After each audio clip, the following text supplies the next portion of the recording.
అఖిల భారతీయ బ్రాహ్మణ కరువేన నిత్యాన్నదాన సత్రం భారతదేశమంతా కూడా విరాజిల్లుతూ 16 శాఖలతో ఈరోజు దేశమంతా కూడా భక్తులకు వసతి అన్నదాన కార్యక్రమాలు జరుగుతున్నాయి. కాశీలో సుమారుగా ఈరోజు ఒక 4 భవనాలు ఏర్పాటు చేసుకోవడం జరిగింది. నైమిసారణ్యము, బృందావనము, షిరిడి, భద్రాచలము, యాదగిరిగుట్ట, అలంపూరు, మహానంది, శ్రీశైలము, త్రిపురాంతకము, విజయవాడలో వృద్ధాశ్రమము, కర్నూలులో వేద విద్యార్థులకు వేద పాఠశాల, రామేశ్వరము, అదేవిధంగా కరివేన్లో గోశాల, అరుణాచలం, ఈ విధంగా అనేక ప్రాంతాలలో సుమారు 16 ప్రాంతాలలో మన సత్రాలను మనం అత్యద్భుతంగా నిర్వహించుకుంటున్నాం. అందులో భాగంగా ఇప్పుడు మనకు కాశీలో కొత్తగా ఒక బిల్డింగ్ను నిర్మాణం జరుగుతుంది.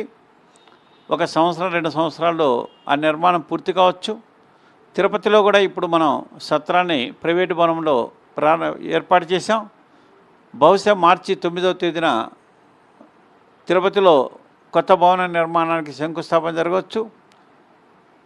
అదేవిధంగా ఇప్పుడు మనము భద్రాచలంలో కూడా కొత్తగా ఒక భవనాన్ని నిర్మాణం జరుగుతుంది.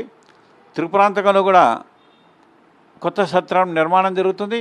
ఈ విధంగా 3-4 చోట్ల నిర్మాణాలు జరుగుతున్నాయి.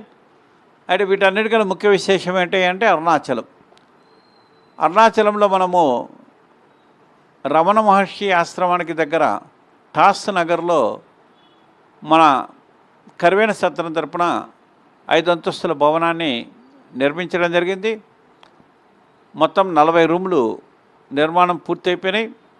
అక్కడ డార్మెంటరీ, అదేవిధంగా car parking, lift system, geyser, అత్యాధునికంగా పూర్తి వసతులతోటి మనం అరుణాచలంలో ఒక మంచి బిల్డింగ్ను నిర్మించుకోవడం జరిగింది. గతంలో అద్దె భవనంలో మనం కొనసాగుతున్నాం.